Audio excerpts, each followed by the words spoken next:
Sorry, ഞങ്ങൾ അല്പം തിരക്കില്ല. ഞങ്ങൾക്ക് മാഷ് ഒരു പ്രോജക്റ്റ് തന്നു. ആദ്യം പൂർത്തിയാക്കുന്ന ഗ്രൂപ്പിന് സമ്മാനവും. പിന്നെ പ്രോജക്റ്റിന്റെ വിഷയം എന്റെ നാടും വികസനവുമാണ്. ഇനിയും പറഞ്ഞിരിക്കാൻ നേരമില്ല. വേണേൽ നിങ്ങളും കൂടിക്കോ ഞങ്ങളുടെ നാടിന്റെ വികസന കാഴ്ച കാണാൻ. ഇത് ഞങ്ങളുടെ സ്വന്തം നീന്തൽക്കുളം. കേരള സംസ്ഥാന സർക്കാർ 2 കോടിയോളം രൂപ ചെലവഴിച്ച് ഞങ്ങൾക്കായി നിർമ്മിച്ചത്.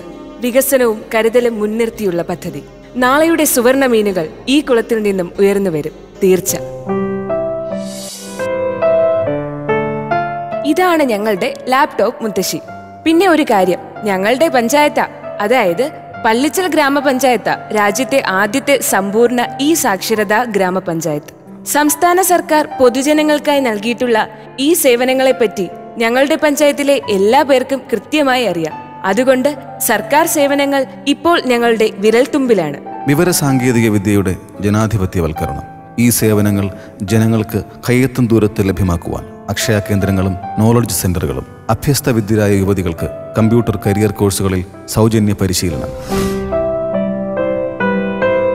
ഞങ്ങളുടെ പഞ്ചായത്ത് നടപ്പിലാക്കുന്ന മറ്റൊരു വികസന പദ്ധതിയാണ് വിഷരഹിത ഭക്ഷ്യഗ്രാമം. തരിശുഭൂമിയിലും ജൈവ പച്ചക്കറി കൃഷി നടപ്പിലാക്കുകയാണ് ഈ പദ്ധതി വഴി. അങ്ങനെ ഞങ്ങളും ജൈവ പച്ചക്കറി ഉൽപാദനത്തിൽ സ്വയം പര്യാപ്തത കൈവരിക്കും. മത്സ്യസമ്പത്ത്, നാടിൻ സമ്പത്ത്.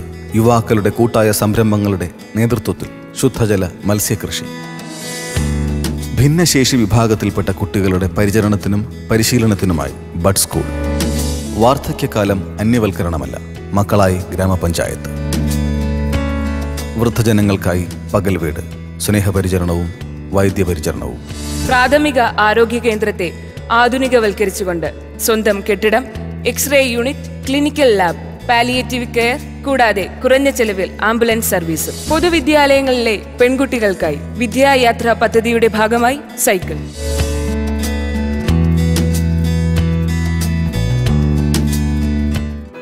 പേടിക്കണ്ട, ഇത് കൗമാരക്കാരായ പെൺകുട്ടികൾക്ക് വേണ്ടി ഞങ്ങളുടെ പള്ളിച്ചൽ ഗ്രാമപഞ്ചായത്ത് നടപ്പിലാക്കുന്ന കരാട്ടെ പരിശീലന പദ്ധതിയാണ്.